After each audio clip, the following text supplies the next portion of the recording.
Subscribe करिए हमारे channel target UP TET CTET को और बेल आइकन को दबाइए। हेलो दोस्तों, मैं आनंद स्वागत करता हूं आप सभी का आपके अपने चैनल और app target UP TET CTET में। दोस्तों, जैसा कि मैं आपको डीएलएड फर्स्ट सेमेस्टर के कंप्यूटर विषय की तैयारी लगातार करा रहा हूं और इसमें जो भी बहुत ही महत्वपूर्ण प्रश्न अति लघुत्तरीय बन सकते हैं वह मैं आपको यहाँ पे करा रहा हूँ। इससे पहले बहुविकल्पी प्रश्नों को मैं करा चुका हूँ और अति लघुत्तरीय प्रश्नों का एक पार्ट करा चुका हूँ और यह अति लघुत्तरीय प्रश्नों का दूसरा पार्ट है। और इससे पहले की क्लास अगर आपने नहीं देखी है तो नीचे डिस्क्रिप्शन में लिंक आपको मिल जाएगा, वहां से जाकर के आप सभी क्लासेस को देख सकते हैं और अपने तैयारी को बेहतर बना सकते हैं। अब हम स्टार्ट करेंगे इस पार्ट को और देखिए प्रश्न संख्या 53 से इंडिया के ऑनलाइन लिंक के अंत में किसे जोड़ा जाता है। तो इंडिया के ऑनलाइन लिंक के अंत में .in जोड़ा जाता है। जैसे आपने बहुत सारे देखे होंगे .com होता है, वैसे ही क्या होता है .in जो होता है वह इंडिया को रिप्रेजेंट करता है। इंडिया जो मुख्यतः इंडिया के लिए वेबसाइट्स होती हैं उनके एड्रेस में नाम में लास्ट में .in होता है। इसके बाद देखिए प्रश्न संख्या 54 है, कंप्यूटर की सुरक्षा किसके द्वारा की जाती है। तो कंप्यूटर की सुरक्षा एंटीवायरस के द्वारा की जाती है। इसके बाद देखिए प्रश्न संख्या 55 है, सेकेंडरी मेमोरी किसे कहते हैं। तो वह मेमोरी जो अस्थायी होती है जैसे कि सीडी, रोम, पेन ड्राइव आदि जो है उसको सेकेंडरी मेमोरी कहा जाता है। देखिए यहाँ पे एक चीज गलत लिखा है, अस्थायी मेमोरी लिखा है जो कि होगा अस्थायी मेमोरी। वह मेमोरी जो अस्थायी होती है। अब सीडी में जो मेमोरी होती है या रीड ओनली मेमोरी, रोम में जो मेमोरी होती है और पेन ड्राइव में जो मेमोरी होती है वह पावर कट मतलब कंप्यूटर बंद होने से उस पर कोई प्रभाव नहीं पड़ता है, वो मेमोरी लॉस नहीं होती है, वह मेमोरी उड़ती नहीं है। तो इसलिए वह मेमोरी जो अस्थायी होती है उसको सेकेंडरी मेमोरी बोला जाता है, जैसे कि सीडी, रोम, पेन ड्राइव ये सभी। इसके बाद देखिए प्रश्न संख्या 56 है, सॉफ्टवेयर शब्द का प्रयोग सर्वप्रथम कब किया गया था। सॉफ्टवेयर शब्द का प्रयोग सर्वप्रथम 1957 में किया गया था। इसके बाद देखिए रोम क्या है। रोम अभी जो मैं आपको बता रहा था, तो रोम जो है, रोम के अंदर केवल सूचनाओं को मात्र पढ़ा जा सकता है, उन्हें परिवर्तित नहीं किया जा सकता है। तो रोम क्या होता है, रीड ओनली मेमोरी होती है। इस मेमोरी में डेटा को स्टोर किया जा सकता है और एक बार लिखे जाने पे उसके बाद बार बार पढ़ा जा सकता है, यह आप लिख सकते हैं। इसके बाद देखिए प्रश्न संख्या 58 है, डेस्कटॉप आइकन क्या है। तो जितने भी पद डेस्कटॉप पे दिखाई देते हैं वे आइकन कहलाते हैं और यह कंप्यूटर सेटिंग पर निर्भर करते हैं। और देखिए डेस्कटॉप आइकन्स जो होते हैं इस तरीके से डेस्कटॉप पे आपको ढेर सारे आइकन दिखते होंगे, सॉफ्टवेयर के रिप्रेजेंटेशंस दिखते होंगे और आइकन्स पे क्लिक करने पे विभिन्न विभिन्न कार्य होते हैं। इसके बाद देखिए प्रश्न संख्या 59 है, स्टार्ट मेन्यू क्या है। तो स्क्रीन के निचले भाग में सबसे बाईं ओर स्टार्ट का बटन होता है जो कि प्रोग्राम खोलने, डॉक्यूमेंट खोलने, कंप्यूटर लॉग ऑन और लॉग ऑफ कार्य में आता है। तो ये क्या होता है, स्टार्ट मेन्यू। जैसे विंडोज का जो साइन होता है, विंडोज का जो साइन होता है उसी तरीके से यहाँ पे ये आपको एक बटन दिखेगा इस तरीके से। ये क्या होता है, स्टार्ट मेन्यू। इस पे क्लिक करेंगे या फिर नीचे स्क्रीन में कोने वाले भाग में जाएंगे तो वहां पे भी ऐसा बटन आपको दिखेगा। कीबोर्ड में भी होता है और डेस्कटॉप पे भी होता है, ठीक है। अब उस पे क्लिक करके कंप्यूटर में जो भी प्रोग्राम खोलना हो, डॉक्यूमेंट खोलना हो, कंप्यूटर लॉग खोलना हो, ये सारी चीजें की जा सकती हैं। इसके बाद देखिए प्रश्न संख्या 60 है, कंप्यूटर में ऑपरेटिंग सिस्टम का क्या कार्य है। तो ऑपरेटिंग सिस्टम द्वारा कंप्यूटर के हार्डवेयर भाग को नियंत्रित किया जाता है तथा आवश्यकता अनुसार उसके भागों को क्रियान्वित करने के लिए निर्देश प्रदान किए जाते हैं। अब देखिए कंप्यूटर में ऑपरेटिंग सिस्टम वह सॉफ्टवेयर होता है जो कंप्यूटर के सभी हार्डवेयर को मैनेज करने, सभी जितने भी प्रोग्राम हैं, जितने भी हार्डवेयर हैं, जितनी चीज़ें कंप्यूटर में आ रही हैं इनपुट के रूप में, जितने प्रोसेसेस चल रहे हैं, सभी चीज़ का जो मैनेजमेंट होता है, कब कौन सा प्रोसेस होगा ठीक है, ये सारा कार्य कौन करता है? कंप्यूटर ऑपरेटिंग सिस्टम सॉफ्टवेयर करता है। यह एक प्रकार का सॉफ्टवेयर है जो कि कंप्यूटर को चलाने के लिए, किसी भी क्लाइंट को चलाने के लिए सबसे पहला जो सॉफ्टवेयर होता है, जो कंप्यूटर में पड़ता है, जो कंप्यूटर के सभी हार्डवेयर को मैनेज करता है, वह क्या होता है? ऑपरेटिंग सिस्टम होता है। इसके बाद देखिए प्रश्न संख्या 61 है, HTML का विस्तृत रूप क्या है? तो HTML का पूरा नाम होता है हाइपर टेक्स्ट मार्कअप लैंग्वेज। इसका HTML का प्रयोग करके वेबसाइट्स बनाई जाती हैं। इसके बाद देखिए प्रश्न संख्या 62 है, MS वर्ड के जनक कौन थे? तो MS वर्ड के जनक विलियम हर्बेरी गेट्स 3 थे। इसके बाद देखिए प्रश्न संख्या 63 है, इंटरनेट एक्सप्लोरर ब्राउजर का निर्माण किस कंपनी ने किया था? तो इंटरनेट एक्सप्लोरर ब्राउजर का जो निर्माण है वह माइक्रोसॉफ्ट, MS लिखा हुआ देखते होंगे आप लोग, माइक्रोसॉफ्ट, जिस कंपनी ने विंडोज बनाया है उसी माइक्रोसॉफ्ट कंपनी द्वारा किया गया है। इसके बाद देखिए नेक्स्ट है प्रश्न संख्या 64, वर्तमान में इंटरनेट पर कितने सर्च इंजन कार्यरत हैं? किन्हीं दो के नाम बताइए। तो वर्तमान में इंटरनेट पे लगभग 100 सर्च इंजन से अधिक सर्च इंजन कार्यरत हैं, जिनमें प्रमुख जो है गूगल है, याहू है, बिंग है।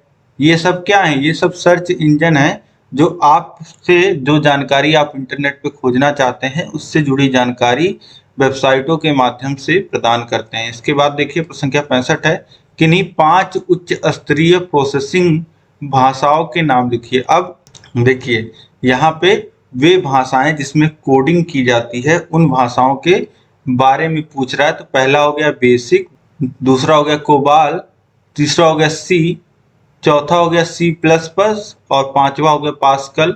इसके बाद आप पाइथन भी लिख सकते हो, जावा भी लिख सकते हो। तो ये सभी क्या हैं? ये सभी उच्च स्तरीय भाषाएं हैं जिनमें कोड किया जाता है। इसके बाद देखिए इसका 66 है, चैटिंग की प्रक्रिया में प्रयुक्त होने वाले 2 सॉफ्टवेयर के नाम लिखिए। तो चैटिंग में कौन कौन से 2 सॉफ्टवेयर प्रयुक्त होते हैं? तो MSN और याहू मैसेंजर, ये आप लिख सकते हैं। और आज के समय में आप लोग क्या लिख सकते हैं? आज के समय में व्हाट्सएप, ये सभी क्या हैं? ये सभी चैटिंग मैसेंजर हैं। और FB मैसेंजर आप लिख सकते हैं। तो ये सभी क्या हैं? ये सभी चैटिंग ऐप हैं। इसके बाद देखेंगे अगला प्रश्न है, प्रश्न संख्या 67 है, फ्री ट्रायल वर्जन सॉफ्टवेयर अथवा एंटीवायरसों की कार्य अवधि कितनी होती है? तो किसी भी फ्री ट्रायल मतलब कि ऐसा सॉफ्टवेयर जो फ्री में आपको इस्तेमाल करने के लिए दिया गया। फ्री ट्रायल के नाम से आप समझ रहे होंगे, फ्री ट्रायल मतलब मुफ्त में इस्तेमाल करने को दिया गया हो। जैसे आप कहीं कोचिंग में पढ़ने जाते हैं तो आपको क्या मिलता है? डेमो क्लासेस मिलता है। उसी तरीके से जो सॉफ्टवेयर होता है, सॉफ्टवेयर कंपनियां उसका डेमो देती हैं और उसके बाद उससे पैसा चार्ज करती हैं। ठीक है, तो 1 महीने तक जो है वह फ्री ट्रायल मिलता है, यानी कि 30 दिनों तक किसी भी फ्री ट्रायल वर्जन सॉफ्टवेयर एवं एंटीवायरसों की अवधि जो होती है वह 30 दिन की होती है। इसके बाद देखिए प्रश्न संख्या 68 है, कंप्यूटर वायरस के अंतर्गत फाइल संबंधी वायरसों के नाम लिखिए। कंप्यूटर वायरस में फाइल संबंधी जो वायरस होते हैं उनका नाम लिखना है। तो 648 वायरस, रेन ड्रॉप वायरस, ली लॉर्ड वायरस और ट्रोजन, ये सब क्या है? फाइल से संबंधित वायरस हैं। ये फाइल पे ज्यादा अटैक करते हैं, फाइल को खराब कर देते हैं। इसके बाद देखिए प्रश्न संख्या 69 है, 1024 गीगाबाइट किसके बराबर होता है? 1024 जीबी की बात कर रहा है, गीगाबाइट, ये बराबर होता है 1 TB के, 1 टेराबाइट के। तो यहाँ पे क्या है? 1024 1 टेराबाइट के बराबर होता है। 1024 गीगाबाइट 1 टेराबाइट के बराबर होता है। अब आपको पता है जो हार्ड डिस्क आती है 1 TB की, 2 TB की, इस तरीके से लिखा रहता है। अब इसके बाद देखिए प्रश्न संख्या 70 है, कंप्यूटर नेटवर्क क्या है? तो कंप्यूटर नेटवर्क आपस में जुड़े हुए कंप्यूटरों का एक जाल है जो भौगोलिक रूप से पृथक पृथक रखे हुए होते हैं। तो कंप्यूटर नेटवर्क क्या है? कंप्यूटर नेटवर्क आपस में जुड़े हुए कंप्यूटरों का एक जाल है जो कि भौतिक रूप से तो दूर दूर रखे हुए हैं, लेकिन तारों के माध्यम से, किसी अन्य माध्यम से वह आपस में जुड़े रहते हैं और एक नेटवर्क फॉर्म करते हैं। और जिससे नेटवर्क बनने से क्या होता है कि जो चीजें हैं जो कंप्यूटर का डेटा है, फाइल ट्रांसफर की जा सकती है, बातचीत की जा सकती है, ये सारी चीज़ें एक कंप्यूटर से दूसरे कंप्यूटर को कंट्रोल किया जा सकता है। ये सब नेटवर्क के फायदे हैं। इसके बाद देखिए प्रश्न संख्या 71 है, MS आउटलुक क्या है? तो यह माइक्रोसॉफ्ट की ओर से पेश किया गया एक इंफॉर्मेशन मैनेजर है।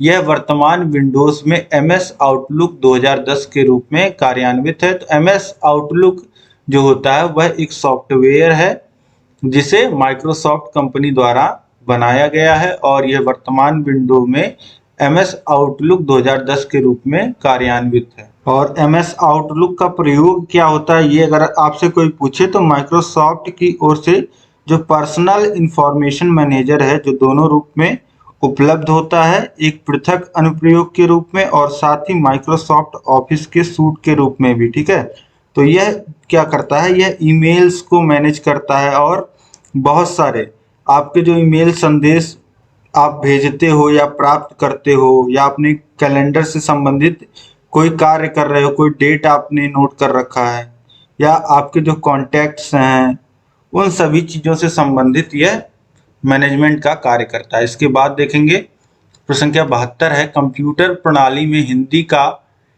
का किन दो मुख्य रूपों में प्रयोग है, उनका नाम बताइए। कंप्यूटर प्रणाली में हिंदी का किन दो मुख्य रूपों में प्रयोग होता है, उनका नाम बताइए। तो कंप्यूटर प्रणाली में हिंदी का प्रयोग दो मुख्य रूपों में किया जाता है। पहला है गूगल ट्रांसलेटर द्वारा टेक्स्ट को हिंदी में पढ़ने हेतु और दूसरा है Microsoft language Indic input tool द्वारा टेक्स्ट को हिंदी में लिखने हेतु।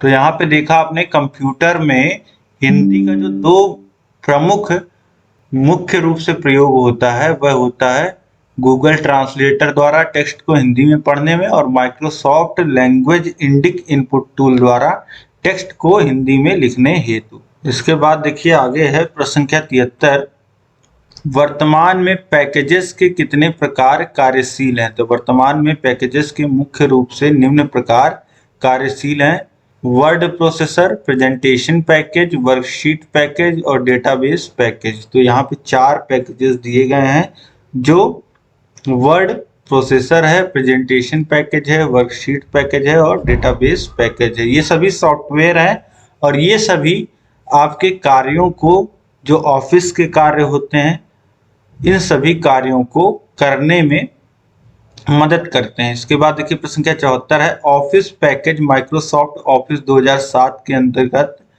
किन प्रोग्राम के साथ कार्य किया जाता है? तो ऑफिस पैकेज जो है माइक्रोसॉफ्ट ऑफिस 2007 का के अंतर्गत निम्नलिखित 4 प्रोग्रामों के साथ कार्य किया जाता है। MS वर्ड है, MS एक्सेल है, MS पावर पॉइंट है और MS एक्सेस है।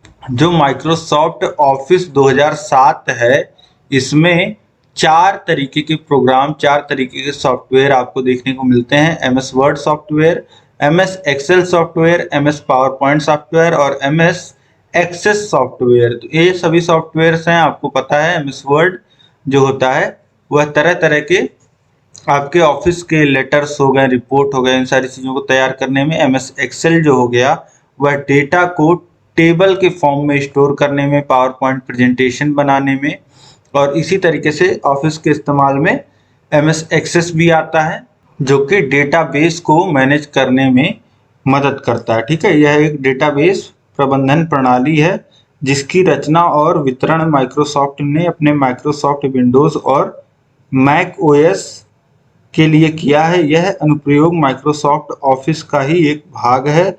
इसका प्रयोग डेटाबेस बनाने, डेटाबेस को मैनेज करने, विश्लेषण करने एवं रिपोर्ट बनाने में किया जाता है। तो डेटा से रिलेटेड जो भी काम होता है वह MS एक्सेस में होता है। इसके बाद देखिए प्रश्न संख्या 75 है, वर्कशीट किसे कहते हैं? तो टूल बार के नीचे का बड़ा भाग जहां आंकड़ों को भरा जाता है वर्कशीट कहते हैं। टूल बार के नीचे ऑप्शन आपको दिया जाएगा, जो टूल बार होता है, ठीक है, उसमें आंकड़ों को भरा जाता है। इसके बाद देखिए प्रश्न संख्या 76 है, कॉपी करने तथा पेस्ट करने की MS ऑफिस में शॉर्टकट की क्या है?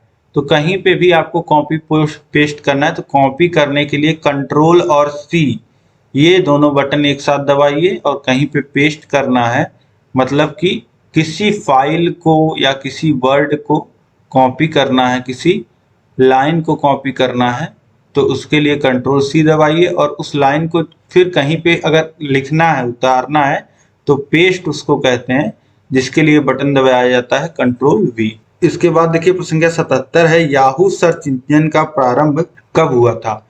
तो याहू सर्च इंजन का प्रारंभ 1994 में हुआ था। इसके बाद देखिए प्रश्न संख्या 78 है, याहू मेल को संक्षेप में समझाइए।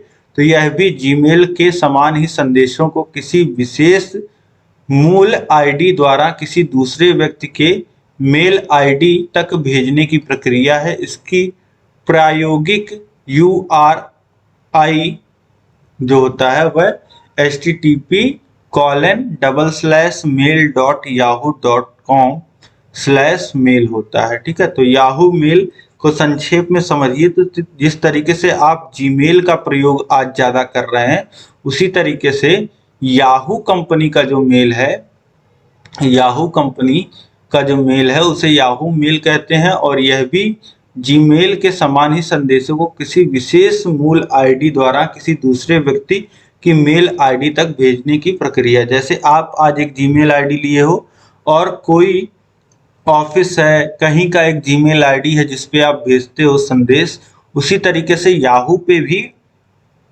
से भी आप भेज सकते हो। ठीक है, तो यह भी मेल करने का एक तरीका है। इसके बाद देखिए 79 है, वर्ड प्रोसेसिंग के प्रकार बताइए। तो star writer, word star, MS word, ये सब क्या है? वर्ड प्रोसेसिंग के प्रकार हैं। इसके बाद देखिए 80 है, कंप्यूटर के विशिष्ट गुण क्या है? तो कंप्यूटर के विशिष्ट गुण होता है, यह भावहीन होता है और आसूचना विहीन होता है, गति होती है इसमें, सस्ता होता है। ठीक है, तो ये जो कंप्यूटर के विशिष्ट गुण हैं कि यह बहुत तेज इसमें गति होती है, और यह समय के साथ सस्ता हो गया, आपको पता ही है, और यह भावहीन होता है, त्रुटि रहित होता है, इससे गलतियां नहीं होती हैं, और अधिक भंडारण क्षमता होती है। यह भी आप लिख सकते हैं, इसमें बहुत अधिक भंडारण स्टोरेज होती है। इसके बाद देखिए प्रश्न संख्या 81 है, कंप्यूटर के विकास को कितनी पीढ़ियों में विभक्त किया गया है? तो कंप्यूटर के विकास को 5 पीढ़ियां, शुरू में मैंने आपको पढ़ाया है, 5 पीढ़ियों में विभक्त किया गया है। प्रश्न संख्या 82 है, एनालॉग कंप्यूटर क्या है? तो इसके अंतर्गत विद्युत के एनालॉग रूप का प्रयोग किया जाता है, इसकी गति कुछ मंद होती है। ठीक है, तो एनालॉग कंप्यूटर क्या है? जो विद्युत के एनालॉग रूप में प्रयोग किया जाता है, और इस कंप्यूटर की जो गति होती है वह थोड़ी धीरे होती है। तो इस तरीके से यह कंप्यूटर आपको देखने को नहीं मिलेगा, जैसे मॉनिटर होता है, कीबोर्ड होता है, माउस होता है, तो इस तरीके से ये कंप्यूटर नहीं होते हैं। ये कंप्यूटर आप इसमें देखोगे ढेर सारे जो होते हैं वह सर्किट्स दिखाई देती हैं, इसमें ढेर सारी सर्किट्स दिखाई देती हैं। और यह कंप्यूटर होता क्या है समझिए, ये ऐसे कंप्यूटर होते हैं जो भौतिक मात्राओं को, फिजिकल क्वांटिटीज को मापने का कार्य करते हैं। इन्हें किसी विशेष कार्य के लिए बनाया जाता है। इनकी मेमोरी बहुत छोटी होती है, सीमित होती है, एवं इस कंप्यूटर की गति जो होती है वह अत्यंत धीमी होती है। तो जैसे स्पीडोमीटर होता है, आपके गाड़ी में लगा होता है, यह भी क्या है? एक एनालॉग कंप्यूटर होता है। ठीक है, यह जैसे आप स्पीड बढ़ाते हैं तो धीरे धीरे दिखाना शुरू करता है कि हाँ, इस स्पीड पे जो पहले सुई वाली जो आती है वह, उसकी मैं बात कर रहा हूँ, डिजिटल की बात नहीं कर रहा हूँ। ठीक है, तो ये होते हैं एनालॉग। इसी तरीके से विभिन्न तापमान को मापने के लिए और विभिन्न जो भौतिक इकाइयाँ होती हैं, इनको मापने के लिए इन एनालॉग कंप्यूटर का प्रयोग किया जाता है। ठीक है, तो आप समझ गए होंगे एनालॉग कंप्यूटर क्या होता है। इसके बाद देखते हैं अगला प्रश्न है, प्रश्न संख्या 83, हाइब्रिड कंप्यूटर किसे कहते हैं? तो वह कंप्यूटर जो डिजिटल तथा एनालॉग कंप्यूटर का मिश्रित रूप होता है। इसमें इनपुट तथा आउटपुट एनालॉग रूप में होता है, परंतु प्रोसेसिंग डिजिटल रूप में होती है। उन्हें हाइब्रिड कंप्यूटर कहा जाता है। अब यहीं पे आप पढ़ के समझ पा रहे होंगे कि जो हाइब्रिड का मतलब कहीं भी होता है, तो हाइब्रिड का मतलब होता है दो चीजों को जब मिला करके एक चीज बनाई जाती है, तो उसे क्या कहते हैं? हाइब्रिड कहते हैं। तो इसी तरीके से जो डिजिटल कंप्यूटर है हमारा, जो हम उपयोग करते हैं, और जो एनालॉग कंप्यूटर है जिसको भौतिक राशियां मापने के लिए हम प्रयोग करते हैं। इन दोनों कंप्यूटरों को अगर मिश्रित किया जाए तो इन दोनों के मिलाप से क्या बनता है, हाइब्रिड कंप्यूटर बनता है। और इसमें देखिए इनपुट और आउटपुट जो होता है वह एनालॉग रूप में ही होता है, लेकिन जो प्रोसेसिंग होती है वह डिजिटल रूप में होती है। मतलब जैसे कि सीपीयू हमारे कंप्यूटर में लगा होता है डिजिटल कंप्यूटर में, उसी तरीके से इसमें भी प्रोसेसिंग होती है, प्रोसेसर होते हैं। ठीक है, तो इसे हाइब्रिड कंप्यूटर कहा जाता है। इसके बाद देखिए प्रश्न संख्या 84 है, माउस क्या है? तो यह एक इनपुट डिवाइस है। सबसे पहले आपको पता है इनपुट डिवाइस है। इसमें दायां तथा बायां दो बटन लगे होते हैं। माउस को प्रयोग से कीबोर्ड की आवश्यकता कुछ कम हो जाती है। इसके नीचे रबर बॉल होता है जो इसके क्रियान्वयन में मदद करता है। ठीक है, तो माउस आप समझ पा रहे होंगे, एक इनपुट करने की युक्ति है और इसमें दो बटन होते हैं और एक घिरनी टाइप का लगा होता है जो स्क्रीन पे आप कहीं भी ले जा करके क्लिक कर सकते हैं और इससे जो कीबोर्ड की जो जरूरत हो जाती है वह कुछ कम हो जाती है और क्रियान्वयन में इससे मदद मिलता है। इसके बाद देखिए प्रश्न संख्या 85 है, माई नेटवर्क प्लेस क्या है? तो माई नेटवर्क प्लेस द्वारा नेटवर्क पर उपलब्ध फोल्डर्स तथा फाइल देख सकते हैं। ये होता है माई नेटवर्क प्लेस। यहाँ पे जो भी नेटवर्क में उपस्थित फाइल्स और फोल्डर हैं, इसको जो भी नेटवर्क से जुड़ा है वह देख सकता है। इसके बाद देखिए प्रश्न संख्या 86 है, टूल बार क्या है? तो टूल बार वास्तव में कुछ बटनों का संग्रह है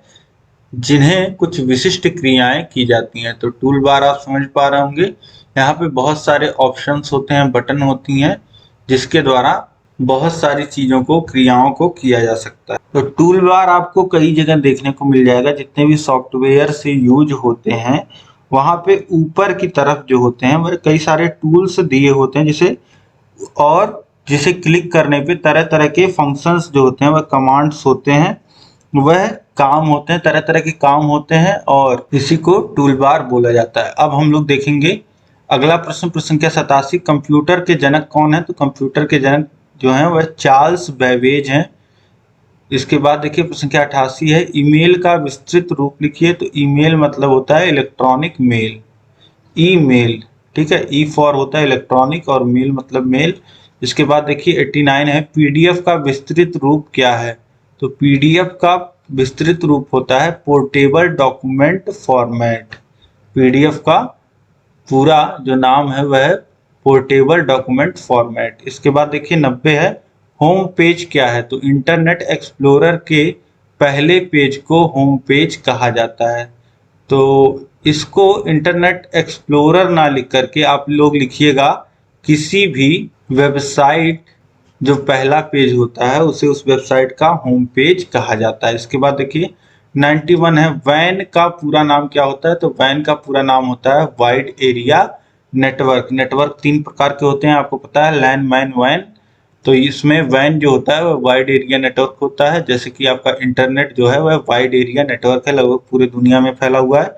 92 है, सर्वर का क्या अर्थ है? तो सर्वर कंप्यूटर या प्रोग्राम नेटवर्क में स्थित किसी अन्य कंप्यूटर अथवा प्रोग्राम को सेवा प्रदान करता है। तो सर्वर जो होता है, जो आप लोग इंटरनेट पे किसी नेटवर्क में जा करके जो रिक्वेस्ट करते हो किसी फाइल को एक्सेस करने का, किसी फाइल को डाउनलोड करने का, तो यह सारी रिक्वेस्ट जो पूरा करता है उसी को क्या कहते हैं? सर्वर कहते हैं।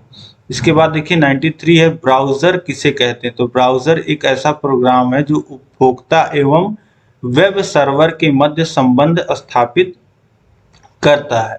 हम किसी भी वेबसाइट को किस माध्यम से एक्सेस कर पाते हैं? वेब ब्राउजर के माध्यम से। ब्राउजर के माध्यम से वेबसाइट को खोल पाते हैं, पीडीएफ को खोल पाते हैं और वेबसाइट के विभिन्न पेजों को देख पाते हैं और ऑनलाइन सर्फिंग कर पाते हैं। इसके बाद देखिए क्वेश्चन नंबर 94 है, यूआरएल का पूरा नाम क्या होता है? तो यूआरएल का जो पूरा नाम होता है वह होता है uniform resource locator. Uniform resource locator होता है यूआरएल का फुल फॉर्म। और जो वेबसाइट्स का एड्रेस होता है उसी तरीके से आपका यूआरएल भी होता है। लेकिन जो वेबसाइट का एड्रेस होता है वह कहीं पे जैसे पहुंचने का पता हो गया, और जो यूआरएल है वह इंटरनेट पे किसी भी वेबसाइट में कहीं पे कोई यूनिफॉर्म चीज रखी हुई है, कोई फाइल रखी हुई है, तो www में यह उसका एड्रेस होता है। ठीक है, तो इस तरीके से आप समझ सकते हैं। इसके बाद देखिए क्वेश्चन नंबर 95 है, ईमेल अकाउंट क्या है? तो ईमेल अकाउंट वह अकाउंट होता है जिसमें संदेश ईमेल प्राप्त करने वाली व्यक्ति की पहचान तथा उस वेबसाइट का नाम जिस पर वह अकाउंट खोला गया है होती है। अब ईमेल जैसे क्या होता है? ईमेल जैसे लिखा जाए contact.target247@gmail.com, तो ये लास्ट में gmail.com क्या बता रहा है? यह जीमेल पे आईडी बनाई गई है। और इससे पहले कॉन्टैक्ट टारगेट 247 यह क्या बता रहा है? यह बता रहा है इसका नाम। ठीक है, तो इस तरीके से ईमेल अकाउंट जो होता है यह इस तरीके से होता है। इसके बाद देखिए मिनी कंप्यूटर में रैम की क्षमता क्या होती है? तो मिनी कंप्यूटर में 1 MB से 256 MB रैम की क्षमता होती है। इसके बाद देखिए नेक्स्ट है 97, डेस्कटॉप क्या है? तो डेस्कटॉप कंप्यूटर स्क्रीन की पृष्ठभूमि है या फिर कंप्यूटर ऑन करने पर जो पहली स्क्रीन होती है, पासवर्ड डालने के बाद जो पहली स्क्रीन आती है वह क्या होता है? डेस्कटॉप होता है। या कंप्यूटर के बैकग्राउंड पे जो होम स्क्रीन होती है उसे क्या कहते हैं? डेस्कटॉप कहते हैं। इसके बाद देखिए 98 है, माई कंप्यूटर से आप क्या समझते हैं? तो माई कंप्यूटर एक सिस्टम फोल्डर है जो डेस्कटॉप पर व्यक्त होता है। इसमें disk drive, system folder icons होते हैं। माई कंप्यूटर क्या है? तो माई कंप्यूटर एक सिस्टम फोल्डर है जो डेस्कटॉप पर व्यक्त होता है। एक इस तरीके से डेस्कटॉप पे आपको फोल्डर देखने को मिलेगा और इसमें क्या क्या चीजें होती हैं? इसमें डिस्क ड्राइव तथा सिस्टम फोल्डर आइकन्स होते हैं। तो इसमें ये सारी चीजें होती हैं। इसके बाद देखिए रिसाइकल बिन किसे कहते हैं? तो रिसाइकल बिन एक सिस्टम फोल्डर है जिसमें विंडोज उन आइटमों को स्टोर करता है जिन्हें हम डिलीट कर देते हैं। अब देखिए डिलीट करने के बाद कोई भी फाइल आप डिलीट कर देते हैं तो वह कहाँ जाती है? रिसाइकल बिन में जाती है। और इसे कुछ दिन तक विंडोज स्टोर रखता है ताकि अगर आपसे गलती से डिलीट हो गई हो तो आप दोबारा रीस्टोर कर पाओ। इसके बाद देखिए प्रश्न संख्या 100 है, प्रथम पीढ़ी कंप्यूटर का समय काल कब से कब तक था? तो प्रथम पीढ़ी के जो कंप्यूटर थे उनका समय काल 1942 से लेकर के 1955 तक था। इसके बाद देखिए MS एक्सेल की एक वर्कशीट में कॉलमों की संख्या कितनी होती है? तो MS एक्सेल में जो वर्कशीट होती है उसमें इस तरीके से खड़े जो कॉलम जिन्हें हम बोलते हैं वह 16,384 होते। इसके बाद देखिए प्रश्न संख्या 102 है, MS एक्सेल क्या है? तो MS एक्सेल में इलेक्ट्रॉनिक स्प्रेडशीट, डेटाबेस, ग्राफिक्स का प्रयोग अत्यंत सरल एवं प्रभावशाली ढंग से किया जा सकता है। तो MS एक्सेल वह माध्यम है जिसके माध्यम से डेटा को टेबल के फॉर्म में स्टोर किया जा सकता है और इसमें डेटा को मैनेज करना और डेटा को कैलकुलेट करना, प्रोसेस करना बहुत ही आसान होता है। इसके बाद देखिए प्रश्न संख्या 103 है, MS पावर पॉइंट कैसा सॉफ्टवेयर है? तो MS पावर पॉइंट एक ग्राफिकल प्रेजेंटेशन एप्लीकेशन सॉफ्टवेयर है। तो MS पावर पॉइंट एक ऐसा सॉफ्टवेयर है जिसके माध्यम से प्रेजेंटेशंस, स्लाइड्स जो होती हैं वह तैयार की जाती हैं और यह मदद करता है किसी भी टॉपिक को बहुत लोगों में पहुंचाने में। प्रेजेंटेशन, एक अच्छी प्रेजेंटेशन बहुत ढेर सारी लेआउट्स के साथ तैयार करने में। इसके बाद देखिए प्रश्न संख्या 104 है, माइक्रोसॉफ्ट एक्सेस क्या है? तो यह डेटाबेस मैनेजमेंट सिस्टम है। पहले ही मैंने आपको बताया, यह डेटा को मैनेज करने में, स्टोर करने में मदद करता है। MS एक्सेस नाम से होता है ये। तो इस तरीके से यहाँ पे दोस्तों आपने जितने भी सेकंड पार्ट के प्रश्न थे वह आपने पढ़ लिए। इसके बाद हम लोग पढ़ेंगे थर्ड पार्ट में और थर्ड पार्ट में आपका पूरा जो है वह मैं कंप्लीट करा दूंगा। उम्मीद है ये क्लास आपको पसंद आई होगी।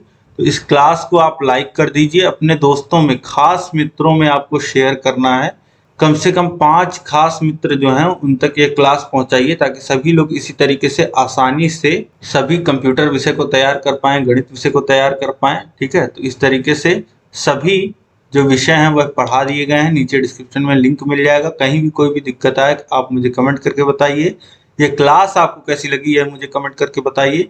अधिक से अधिक शेयर करना ही आपको, और चैनल को अभी तक अगर आपने सब्सक्राइब नहीं कर लिया है तो सब्सक्राइब कर लीजिए, और बगल में है बेल आइकन, उस पर ऑल सेलेक्ट कर लीजिएगा। इसी तरीके से बेहतरीन पढ़ाई करने के लिए आप हमसे जुड़े रहिए, चैनल पे विजिट करिए, सभी क्लासेस को देखिए। नीचे डिस्क्रिप्शन में लिंक दिया गया है, सभी विषयों को पढ़िए और अपनी तैयारी को बेहतर बनाइए। ऐसे ही लगातार हमसे जुड़े रहिए। मिलते हैं नेक्स्ट क्लास में। जय हिंद।